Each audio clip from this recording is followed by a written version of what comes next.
All right, welcome to our Friday Flex. This is our final discussion on death. So we will get a little deeper than we have been and talk about the non-secular aspect of it from a yoga perspective, and also, the light. Yeah, it was looking kind of Let me gloomy over increase here. my light then. You know, shine bright like a diamond. Yes. So we'll talk a little bit from the non-secular yoga standpoint, and as well as I believe you want to talk about what happens to the body biologically. Yeah, I can bring that in there. The decomposition, or It's part of the decomposition, before yeah. the process, because Yeah. I guess we're already always decomposing in some way, shape, or form. So yeah, let's just jump into it, and feel free if there's any questions, comments, thoughts, whatever. Feel free to share that, and please, from a biological standpoint, since we've been talking about death and the humbling nature that it presents, because it presents itself to everyone. Either I'll be at your funeral, you'll be at my funeral. Or we can have the same view at the same time. Be holding hands together. Doing it with my bro. So the understanding that this is a necessary function of life. Anything that, of course, takes birth has to die. Even if you're like, I forgot what tree you mentioned last week that lives for thousands of years. The bristle pine cone. Bristle pine cone tree. That life expectancy is how many years? Some of them are 10,000 years old, which is a long lifetime. Yeah. Of course, don't forget even the redwood trees. They stand tall for a very lengthy period of time as well. So in terms of the body, and again, we'll just focus on the human body for the simplicity and the sake of time. As you had rightly pointed out, is that these bodies are always changing. And even scientists point out that the human cells, keep in mind, basically most of the cells except for the nervous system. Because the nervous system, meaning your brain, your spinal cord, and so forth, all those nerves, they do not get replaced. So if they're damaged, they're damaged. That's it. But in terms of the other cells in our body, and again, with the human body, the largest organ is actually the skin. So I'm looking at these hands. I'm reflecting on my East Side Detroit education. I didn't even know that. Organ, skin. Skin is the largest organ for the human body. So with these bodies, whether you have skin or a heart or lungs and, even bones, the bone cells, right? So even the bones and so forth in the body, but let's just focus on the organs, is that those cells, as we all know about, exfoliating your skin, you're removing dead skin cells, allowing the new, younger skin cells to emerge and shine forth, that we are always, you can say, replacing our cells. So the same skin cells that we have now are not the same ones that we had as an infant, right?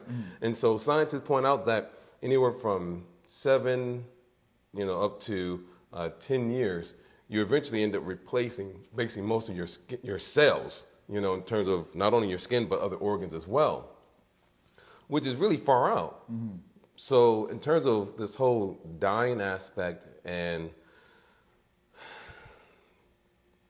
acknowledging that there's obviously something more to our existence, and in short, most, you could say, texts or most great learned individuals refer to the soul or the presence of the soul within the body, okay?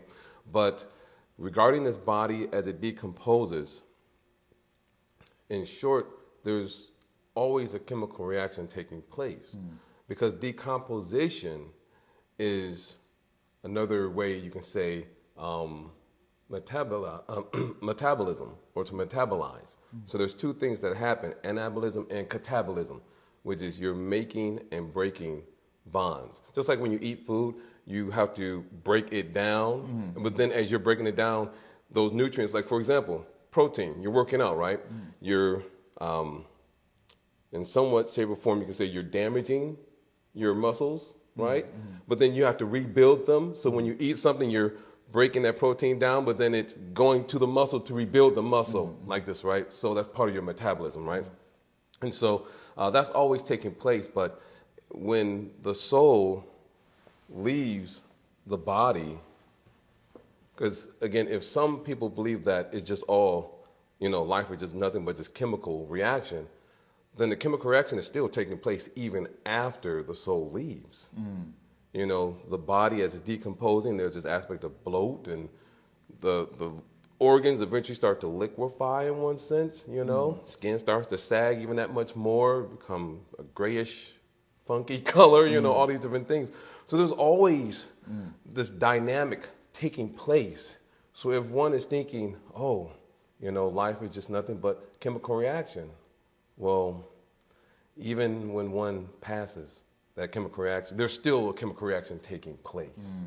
So it just doesn't just stop all of a sudden. It may not necessarily be the type of chemical reaction that's conducive for maintaining life, but still, these cells and everything, they're still breaking down, even if the organs cease, like if the heart is no longer beating, if the brain is no longer functioning, there's still chemical reaction taking place. Think about this idea of every 7 to 10 years, the cellular structure, or Just a cell. The cell. Yeah. The cells are changing. And so the body that we had as a baby is going to look different than the body of a 7-year-old, because the cells are different. And you're able to witness this firsthand. Yeah, several times. Right. You see your daughter, she's like growing, Oh, yeah. As my wife and I, we wake up one morning, her face is changing. Oh, her feet are getting bigger. Her nails are growing. She's like Wolverine sometimes with her claws. But but you think about it, you cut the nails back and they continue growing. Yeah. And I think it was the first show I saw it on, I believe it was Ripley's Believe It or Not, which was a great show in the 90s. As a child, I really appreciated the show. So it's not an endorsement. I just liked it. So I remember seeing an episode where it said that after death, it showed like the nails that continue to grow.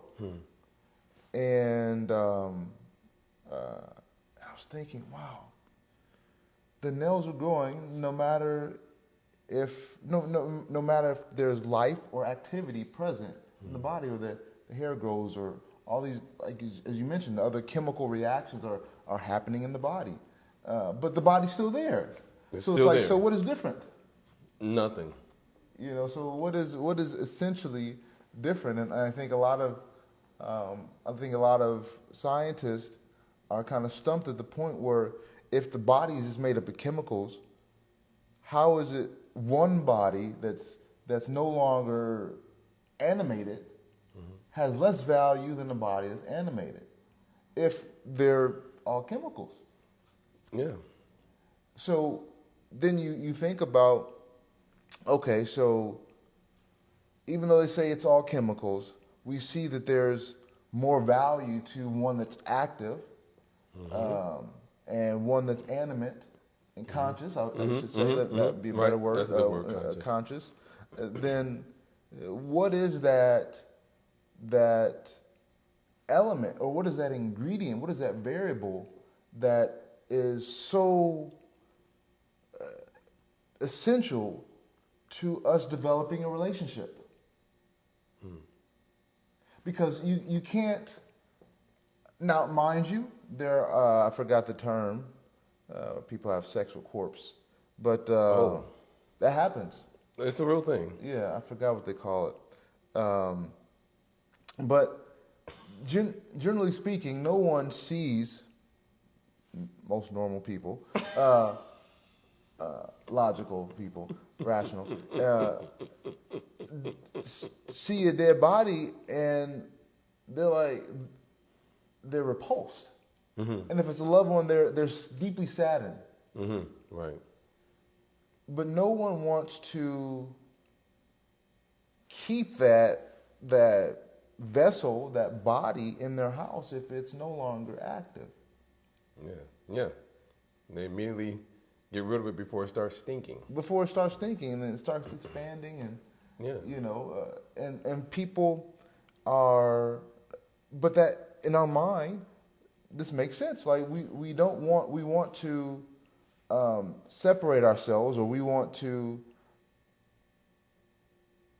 I guess separate ourselves would be the best word, from that which is not alive, or that which is not conscious, because it doesn't serve the same value. Right. And so when we think about how important these bodies are, we must understand the importance is because there is something in which animates the body. And so then from a non-secular standpoint, many different traditions talk about the soul. They may call it the Atma. They may have different words for the same energy, right, in which pervades the entire body, which leaves when the heart stops. Or just if the condition is not conducive to reside, just like if you have a home, if a house fills up with smoke, who's going to stay inside of a house full of smoke? You'll automatically leave. So if it's not conducive for maintaining the presence of that soul, or someone may refer to it as an energy, then yeah, that energy will leave. Right. You know, I was thinking about we had a client that mentioned that her next door neighbor has a home that's condemned, and she's trying to move back in. And I was thinking, why would you want to move back in a condemned home? Right. You know. Now, mind you, there may be some sentimental value, but generally you want to, if the house is unrepairable, you want to start fresh because you can't occupy that same place. Right. And so even in different traditions, and I believe, correct me if I'm wrong, but like even in the Catholic tradition, you know, there's stories about beings trying to inhabit bodies. And other also Eastern philosophies where the body, the symptom of life is no longer there, and other energies try to infiltrate the body, but it's not possible. Right. You know, and so before I get off on a tangent in that sense, understanding to your point that these when the body no longer serves its use, then the energy within inside it no longer finds a reason to be there. Right. I remember recently, you know, we had a family member who passed, and months before passing, you know, she mentioned, she said, "Am I dead yet?" This was the thought, and Andre says, "This is deep. I appreciate the thought." Yes, thank you for even listening. And so she said, "Am I dead yet?" And to all of us, this was like a shock. But she realized the vessel in which she was in this process of like it's winding up its time here, right, in this realm. And so when she passed, it was a little easier for the family to accept. She wasn't happy in this. She was ready to go. And you hear it oftentimes, they were ready to go. Yeah. You know. Yeah. And so we know that just instinctually, there's a location to go somewhere. Because even if someone may believe that, you know, we were just only chemicals, this is just chemical reaction, they cannot say that, oh, this, even if this person's talking about their mom or their dad, someone loved one, they can say, oh, they're no longer here. But where do they go? Which way did they go? Right. And so then it provokes these questions as to, is there another realm outside of here? And so there are some individuals who, even with their current set of abilities, or some may even call them a curse, can see things that others can't see. They say, for example, like babies can see spirits, or dogs can see spirits. I remember, Dogs, cats, stuff like that. Yeah. Animals can see things like that. So I remember going to a friend's house about 10 years ago, and I noticed that the dog would just sit in a certain location of the house and just stare off. And so it's not my first rodeo. So I was like, I study this kind of stuff. I actually kind of geek out on stuff like this. And so, what is it? What is it, girl? Did little Timmy fall into the well again? Like another episode of Lassie. So I was over at my friend Patrick's house, and I watched the dog walk around and come back to the same area and just look off. Same space, just kind of like this.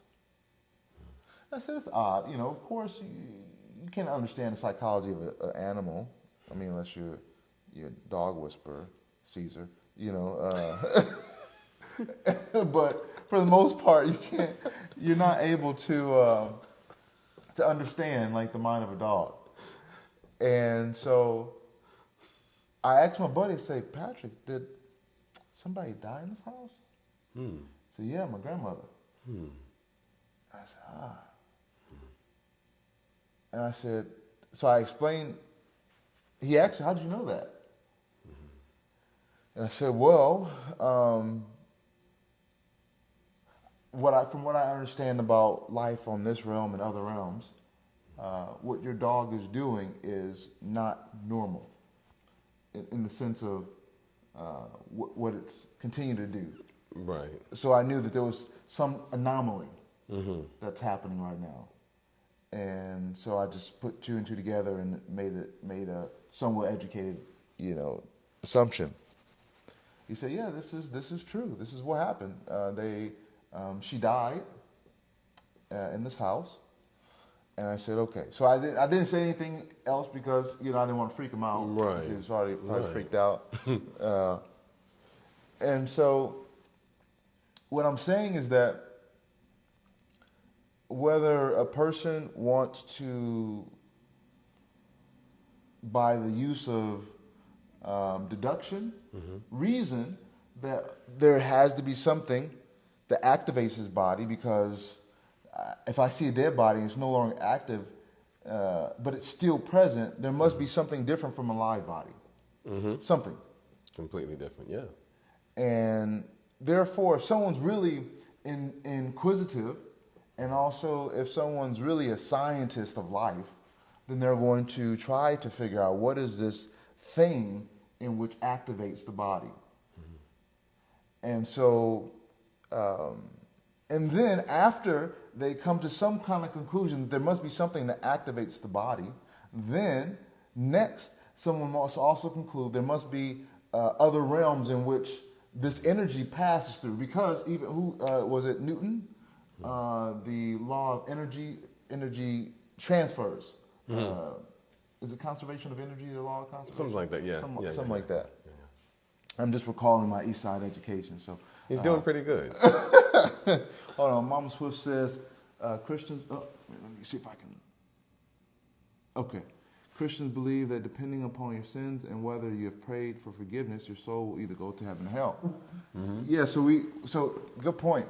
So the idea that there are other places outside of this realm from different spiritual traditions is there. Yes. And so because this is not really taught in school as to other locations, then sometimes we conclude or we assume that this is one and done, you know. Yeah. This energy is, or this body is it.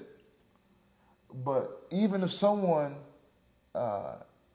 doesn't believe in anything, then why are you creating relationships with things and people that don't matter if nothing really matters?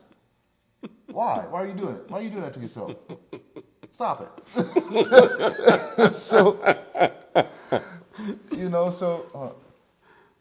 and the baby's going to purgatory. I think the purgatory concept that's a Catholic thing, right? Yeah, it's a Catholic thing. Okay. You don't really come across that in just regular Christianity. And, you have purgatory, you have limbo, and there's different levels of purgatory as well. And before we jump into all those things, yeah, because I don't want to miss out on all the other things, and of course sticking proper with time. Yeah. Let's go back for a hot second. Reel it in. And let's simplify things just a little bit, because sometimes when I jump into the scientific side of things, it could be a little too high or lofty, you know? So let's just reel it back in and let's simplify it in such a way that it's like, wow, that makes sense. So these bodies, I'm going to bring a little science in, but I'm going to convert it, right? So there is carbons and nitrogen, oxygen, different elements that you find on the periodic table. Now, if we were to treat those elements as Lego building blocks, okay, right? And so if we were Lego people, for lack of better words, you know, all the very small little building blocks, you just put all the little Lego pieces together and you have a body. In one sense, the body is very much like a Lego person. Because when we talk about decomposition of the body, those, in short, another way of looking at decomposition from a viewpoint of Lego pieces is as if someone just said, well, you know what? I just made a pirate with this body. Let me make a tree with the same Lego pieces. Because that's exactly what's happening with these elements. The molecular bonds are being broken, but these elements are still, or building blocks are still being put to use in other areas, whether it's vegetation, you know, whether it's another person, you know, because like if a cat eats a mouse, right?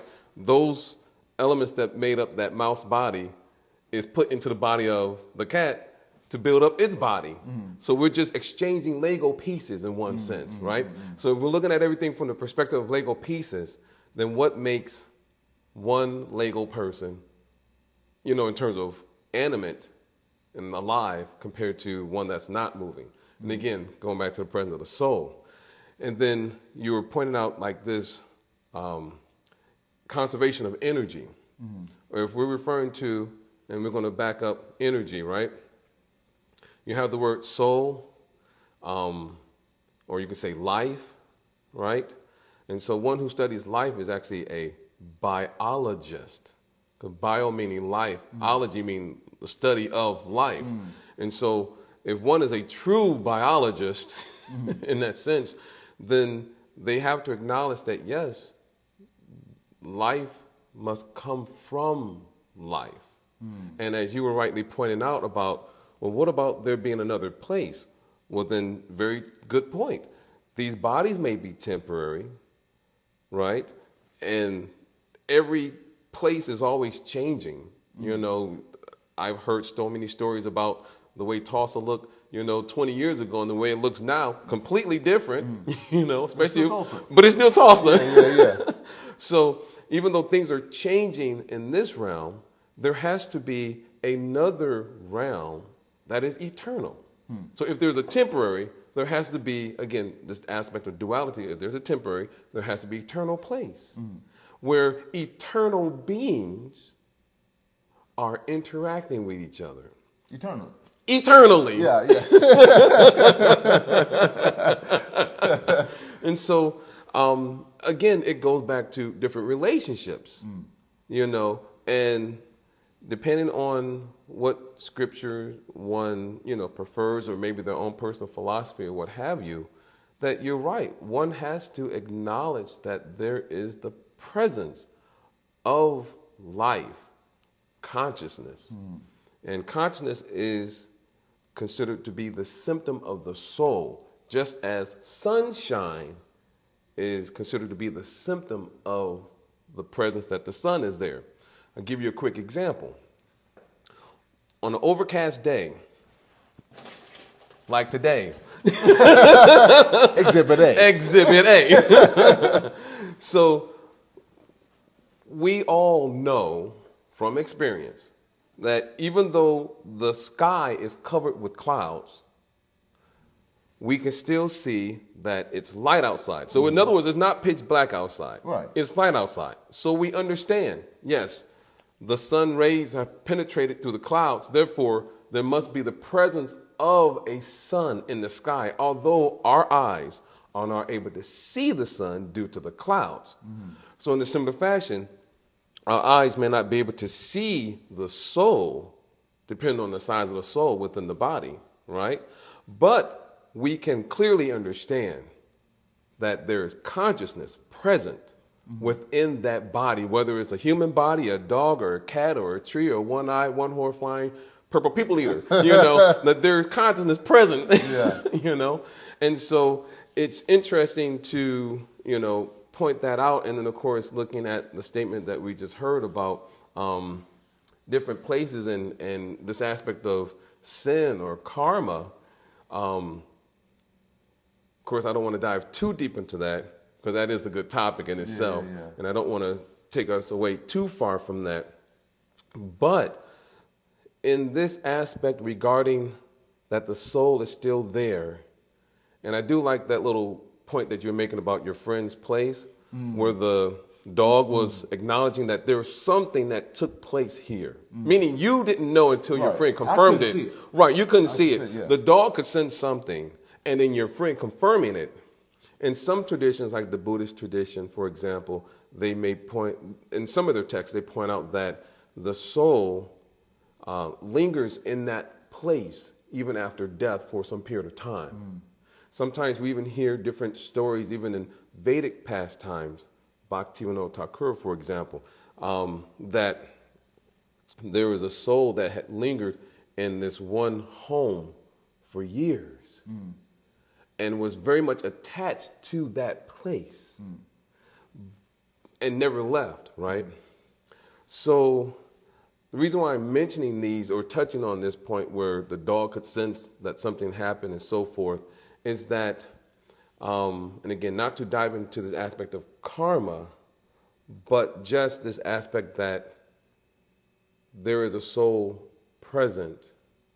And then how do we, as individuals who have experienced a loss, how do we even grieve, or how do we even cope with, we can say, the loss of a loved one who was at one point present in this body and is no longer there? There's a few things my mom had pointed out. For example, when it comes to grieving, to not put a time restraint or limit on grieving, to give yourself time to grieve, right? There's other individuals. I'll share some things here. I wrote down some notes. It's a West Side thing, unlike some East Siders. One other thing that's mentioned in regards to grieving and how to deal with it is to not compare your grieving with someone else's. Sometimes as human beings, we tend to fall victim of comparing ourselves to how someone else is handling something, and then we tend to beat ourselves up about it because we're not getting through a grieving process the same fashion that another person was able to get through their grief quickly or what have you.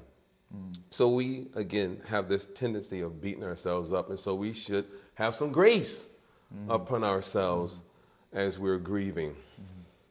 Another aspect is to spend time grieving intentionally. In other words, there's nothing wrong with feeling a sadness in terms of loss of a loved one or a friend. Some people grieve their dog. I was shocked when I came here. We hear about pet cemeteries because we've seen the movie, right? Well, that's the extent, that I knew about it. Right. But I never knew, especially until I came out here, how serious people take it. That there's an actual place where if you want to cremate your dog or your cat or your little fishy or what have you, one can go around the corner right over here and they can actually perform you can say a funeral process for your loved one, your pet, your fur baby. Yeah. So, again, acknowledging the sadness, and there's nothing wrong with recalling different memories. Maybe there are sweet times that you had with that fur baby or with that, family member. It's like wonderful times. So it says acknowledge those emotions that you have, because when we try to resist those emotions, when we try to bottle them up and try to tuck them away and hide them, to disregard those emotions or even run from those emotions, then it doesn't allow us, or shall I say, it prevents, by doing that, by trying to suppress, I believe that's the correct word, by suppressing those emotions, we are not allowing ourselves to properly grieve. So we're hampering our grieving process by suppressing them, especially artificially. Then there's another fourth. I mentioned three already. So the fourth one is seek out the right kind of social support. And so what was being mentioned was that you don't always have to talk about your grief. Meaning the loss of the loved one or the fur baby or what have you. There's nothing wrong with getting out of the house and socializing. That's the point. Get out of the house and socialize. Interact with other people. If you like crocheting, get out there and do crocheting. If you like talking about cars or hot rods, be active. Get out of the house. We should not allow ourselves to be like in the works of Edgar Allan Poe, The Raven, where the man is sitting in his home and I believe the one that he loved was Eleanor. He loved her so much. And so he was grieving. His grief was very intense.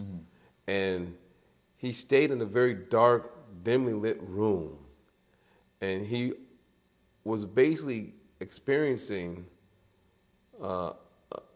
some aspect of insanity and madness. Because he did not get out of the house. Get out of the house. He sat in that room, smelling funky. The whole. There's even another work of, from Edgar Allan Poe, The Fall of the House of Usher. You have another person who's just sitting in their home in one spot, and they're just literally decaying. They're allowing themselves to be eaten up by their loss. And everything around them, in terms of their home, everything is just falling apart. And they're not getting better, right? And it's, again, just to reiterate or emphasize the point that part of grieving, we should also seek other social support, meaning get out of the house and interact with others. And my mother also made a good point in this regards that, hey, there's nothing wrong with seeking professional counseling, professional guidance as well. Because sometimes the grief could be so intense, especially depending on how close and how near and dear that person was to you. wow. I mean, it's you like, let's say for instance that's your favorite half and your best half. You felt like you just lost a big chunk of yourself. So to deal with that type of loss and that grief, wow, I cannot even imagine personally. So to seek professional help would be definitely a beneficial aspect. A fifth thing is there's more to grief than sadness. Again, getting, acknowledging not just only the sad times, but also acknowledging the good times as well that you have that person. And the sixth thing is take your self-care seriously. Take care of yourself. Eat. Eat, sleep, take care of your being, take care of yourself. You cannot just, thinking that you can hide in a bottle. Some people, they do that. They think, oh, I'll just drink it away. It doesn't work out well at the end of the day. Right. So one has to literally take care of themselves, meaning go out for a walk, and get some fresh air. Take care of yourself. Eat properly. Yes, you've lost someone, but it doesn't mean that you have to consume things that are detrimental to your own health. You made a very good point, and I'm going to wrap up with this point here, is that it wasn't today, I think it was yesterday actually, that a lot of times we go to a funeral and let's say the person who had passed away due to, it could have been diabetes. It could have been liver, heart disease, high blood pressure, all these various different diseases that one can experience. And then after the funeral ceremony, here we are going to the fellowship hall, and we're eating the same thing that just put this person in the grave. And we're taking some home. And then we're taking it home and sharing it. Hey, feast on this, All the while these major corporations are like, yes. Yeah. They're making money off of us. Money off of them. I just, it's on the same wavelength as death, but this is more closely related to like what we eat. And I posted this video yesterday about how there are foods that are banned. They're not banned here, but banned in other countries because of what our government, puts in stuff. And how our diabetes rates, our heart disease rates, cancer rates, all these rates are exceedingly high. And it's what we put in our body. Yeah. And so these things are speeding up the process of death. Because the thing is, we're already dying. But now we're like, let me press the pedal to 100 degrees to, speed this up. Not 100 degrees, but 100 miles per hour, and now we're accelerating or decreasing our life expectancy. Yeah, very true. Now you have those anomalies that eat bad things, drink bad things, and they live or to smoking 90. and they were an infant, and they live live to be 102 years old. Those are anomalies. We all know them. But most people. I've been smoking since I was a baby.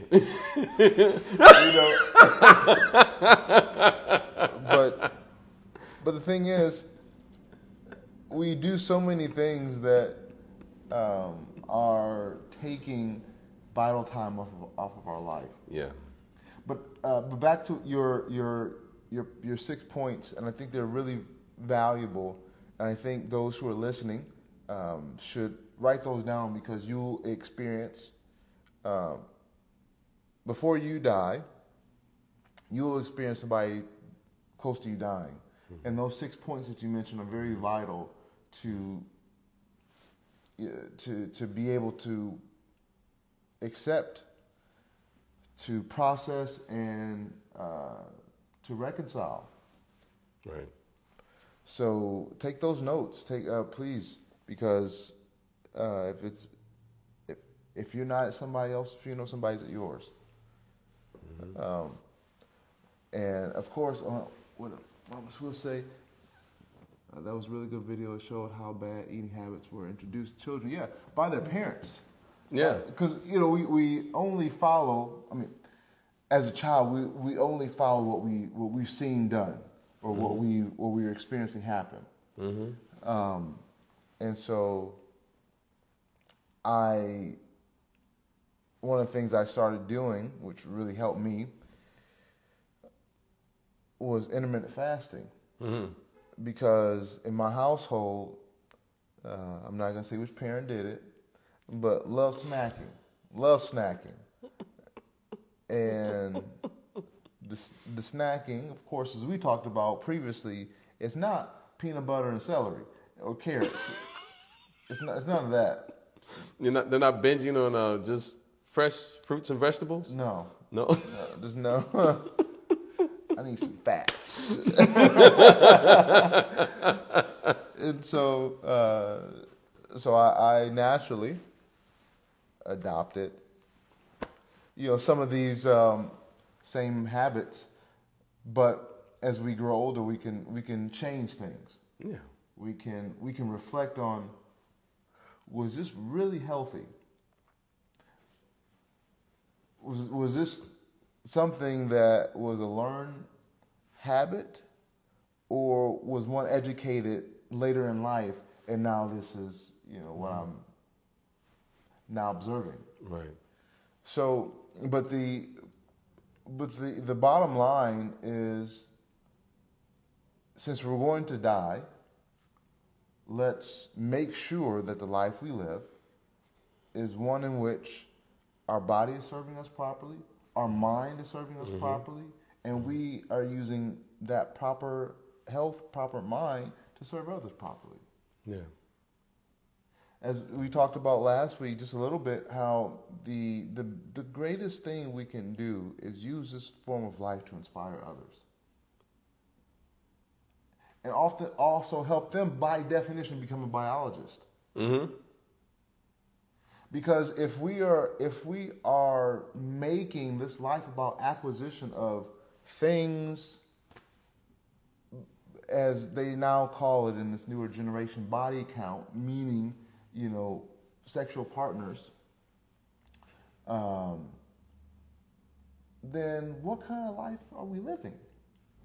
If we're just concerned about wealth, fame, adoration, and acquisition, and how can I please my senses today? Yeah. Because they're going to be different every day. They're going to be different every day. I want this food. I know it's not good, but it smells good and it tastes good. And it's good. Good.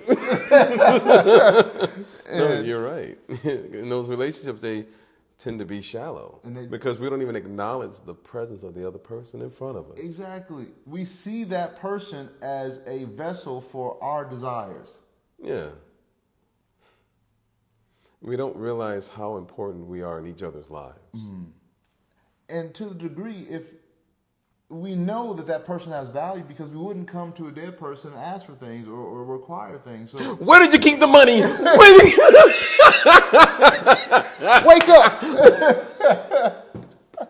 There was a history at one point where people were exhuming bodies and pulling out, like, if they knew that this person died and they had, like, gold teeth. They were exhuming the body to extract, the gold teeth and stuff like that. There were people that actually were doing that for some time. So we, even though our understanding is very limited about this life, this bio, bio life, we understand that there's still value in other life forms. Yeah. And even if we try to make it impersonal and make that person our source of enjoyment, or what that person has our source of enjoyment, we have to go to that person who is animate and interact. Yeah. So we have to have interaction with something active in order for there to be value. Yes. So even if we don't understand anything, if we really want to be really logical about it, there must be something that's activating this that is important. Going back to what was being said before. And we must understand that if there's something that's activating this that's important, we must understand what that thing is. Yes. I was thinking about this, kind of morbid, but this whole last 4 series has been more about death, morbidity, and but if one chops off a finger and say there's a bucket of fingers, A bucket of fingers.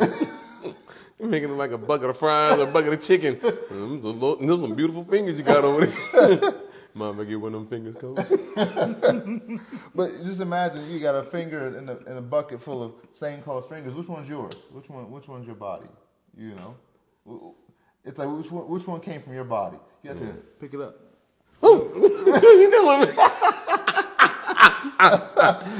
I saw it, but I didn't see it coming. So you look.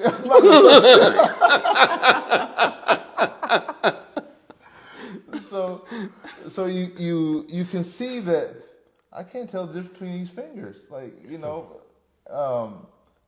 but it's still but I'm still here. Yeah, I would probably go for a nice finger, like upgrade, upgrade a finger,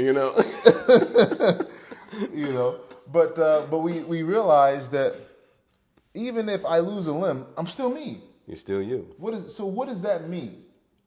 If somebody doesn't have legs, no arms, but they say, "Who are you?" I'm still me. You ain't got no legs. Even if someone is paralyzed, right from the neck down, you can't even use your body. But you're still you. You're still you. Who is that you?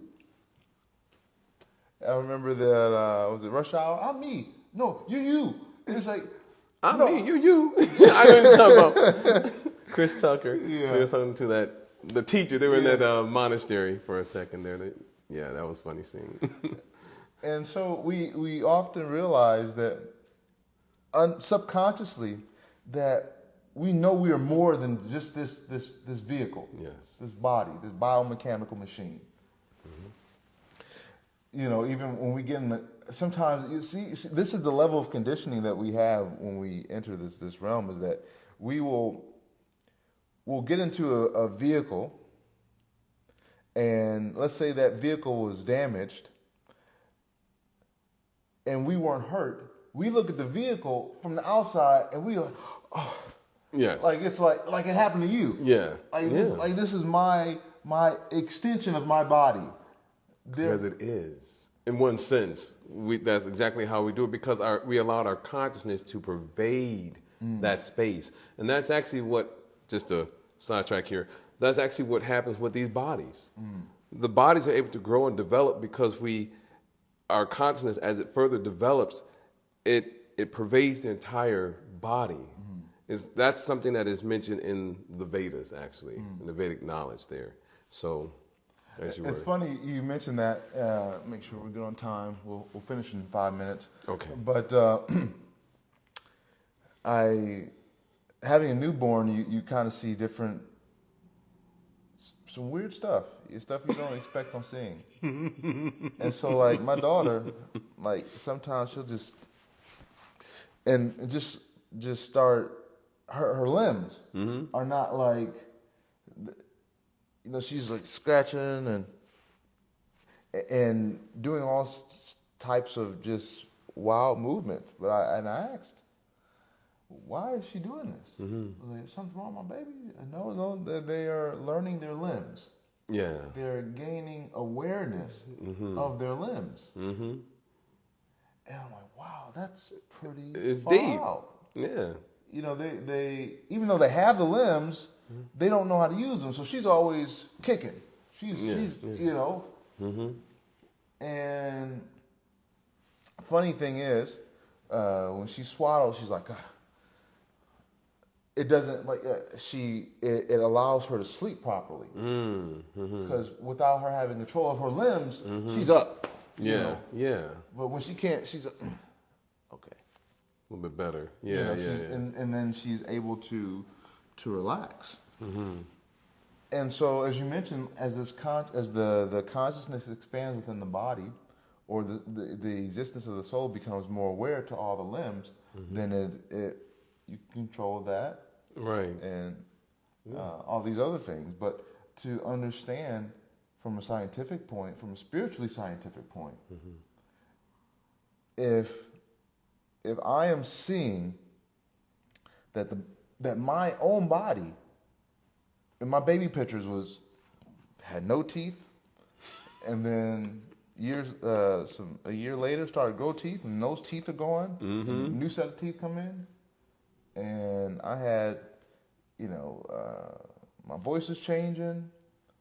Now it's just same, and my hair is growing. Got a beard now. Yeah. Now there's gray. When am I gonna grow some chest hair, man? I'll give you some of mine. Looking out. Now the chest hair is gray, starting to gray, and the hair that was at one point so vibrant and so full of life was now starting to become more scarce in certain areas. So I'm noticing all these changes happening within this same body. But who is that's noticing the changes? Say, I'm me, baby. Who is you? You. I'm me. And so if someone's a spiritual scientist really investigating the symptoms of life, then one has to conclude that there's something different from this body. And if by nature I want to be happy, because I'm always seeking things that bring some level of happiness, even though most of those things, almost all of those things are temporary, then what does that say about the nature of that energy which pervades the body? It must, by nature, be happy. Right. Because it's seeking happiness. Because it's seeking happiness. It's like fish. They seek water, so they like to stay in water. If you put a fish on land and give it all the things that you want, the fish is going to die because it doesn't have what it needs. It's going to search for that water. And like to stay wet. Stay wet. And so we, as happiness seekers, are going to try to seek happiness because these vessels, this realm in which we live in, is not going to give us the happiness that is truly required from this energy that manifests within this body. Right. And we're also, by nature, we want to continue to live. Self-preservation is the highest. So if we were just chemicals, why do you want to preserve the chemicals? What importance do this chemical makeup, what does it serve? Right. But no, ask a scientist who says this is purely just chemicals. Well, give me everything you have and just die. He will say, no, I have more to live for. I'm not done yet. Right. So, but if you're just chemicals, then just go back in space. Go back into the earth and let me have what you're having. So, but no one thinks along in those terms. Right. No, they don't. And so, the other element that coincides with the nature, the intrinsic nature of the energy within inside of us, is that we're always trying to learn something. We're always trying to learn something. Even if it is negligible. Like learning how to count the number of fibers on a carpet. Negligible information. We're always trying to seek information. So that means that the nature of the energy within inside of us is full of knowledge or yes. desires knowledge. Yeah.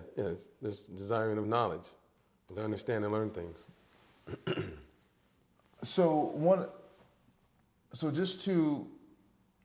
Because within these last four videos, we've said a lot. And the point on this 4-part series of reflections of death is that, one, we're all going to die sooner or later. What is death, essentially, from a scientific standpoint and from a spiritual scientific standpoint? what happens. And as you mentioned very nicely, the 6 points on how to handle death of a loved one. These points, these 6 points are things we need to add to our repertoire because we're going to experience it. Yeah, yeah. There's people on the other side of the world experiencing it right now that after I press finish on here will not be alive after this moment. That's a fact. And this is the nature of things. And I remember listening to this video from a monk. And he was asking this group of college students, says, is the world perfect? You know? And all of them said no.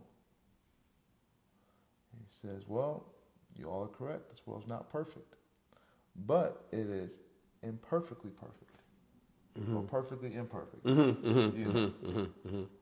Because we constantly are faced with realities, but we live in such a time and we associate with such people that we don't talk about things that really matter. We talk about someone's, oh, this president did this, you know, that person did that in the news. Yes, these things on a relative level matter. On a relative level, they matter. Right. On an absolute level, they don't really matter. Because in 4 years, when somebody else to be president, the parties can switch from Republican to Democratic back to Republican. It's done it before. It could do it again. And so all these things are temporary by nature. We're living in a temporary environment. Right. But we must think about what is that which is not temporary and investigate that. And so any final thoughts that you'd like to share? 2 sections, what you were saying, and we'll let this kind of be almost like a cliffhanger. Okay. In the sense of, you know, investigating this aspect of life to find out, who am I? What is the purpose of life? And then how do I obtain that goal in life? And then I'll hit those 6 real quick and then wrap it up. So I'm going to start with the first one, okay? So these are the 6 points in terms of coping mechanisms, you can say, for grieving the loss of a loved one. So the first one, number 1, do not put time limits on your grief. Number 2, resist comparing your grief to other people's. Number 3, spend time grieving intentionally. Number 4, seek out the right kind, seek out the right kind of social support. Number 5, there's more to grief than sadness. And number 6, take your self-care seriously. If you didn't write that down, rewind it, go back, write it down, because these will prove very beneficial in the time of need.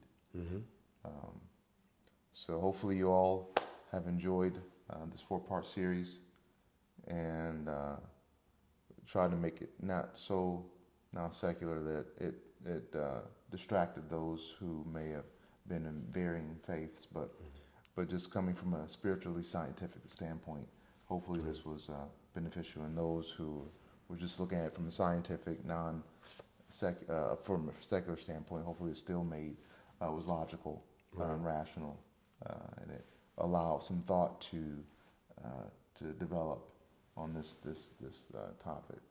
So anyway, thank you all so much, and happy Friday. And until next time, flex. Keep flexing.